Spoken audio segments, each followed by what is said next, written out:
La situation de cumul des mandats, le coût exact du tramway, le coût par exemple des opérations concernant la Chine. À quelques jours du premier tour, les langues se délient et les attaques se font plus violentes. Mariage chinois, deux mots que le challenger de Jean Germain n'avait jamais vraiment prononcés jusqu'ici. Mais à 5 jours du verdict des urnes, absolument tout peut peser dans la balance électorale. La situation de cumul des mandats.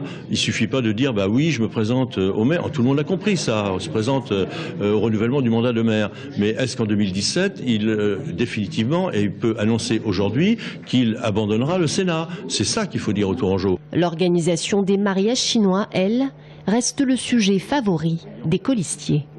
Pourquoi de l'argent public a été mis en œuvre dans les conditions que l'on connaît? Pourquoi les contrôles n'ont pas fonctionné? Pourquoi il y a eu du favoritisme à l'embauche? Pourquoi tout ça a été fait? Jean Germain ne peut pas se présenter devant les élections dimanche prochain sans avoir répondu à ces questions aux Tourangeaux. C'est une question de démocratie et c'est une question de respect des Tourangeaux. C'est l'exercice habituel de cette fin de campagne. J'ai envie de dire, voilà, certains n'ont plus d'autres arguments que de durcir le ton. Chaque candidat y va de son argument. Le candidat d'Europe Écologie Les Verts surfe sur le virage du NASCAR, le coût de sa construction qu'il juge exorbitant. Emmanuel Denis et ses colistiers préparent ainsi une véritable opération coup de poing. J'ai prévenu la municipalité aujourd'hui, je leur ai demandé de faire cesser les travaux. Je pense qu'il y a eu un dysfonctionnement dans la chaîne d'information et que finalement ils ne savaient pas qu'il fallait geler les travaux.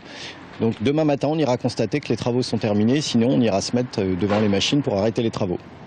Donc demain, vous irez... On ira demain matin à 9 h et on ira, j'espère, constater que les travaux sont arrêtés en attendant les prochaines élections et l'élection d'un nouveau conseil communautaire qui pourra débattre sereinement de la question. Quant à Jean Germain, l'homme à abattre, le maire sortant se place au-dessus de la mêlée, évitant toute polémique.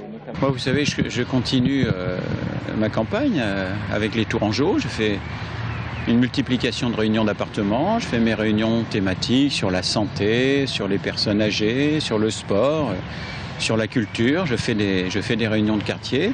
Et puis, je développe notre projet, voilà, et sans aucune violence verbale, sans aucune animosité. À 5 jours du premier tour, les esprits s'échauffent et les coups pleuvent. Sans savoir vraiment sur quel sujet au fond, les électeurs départageront les candidats à l'élection municipale.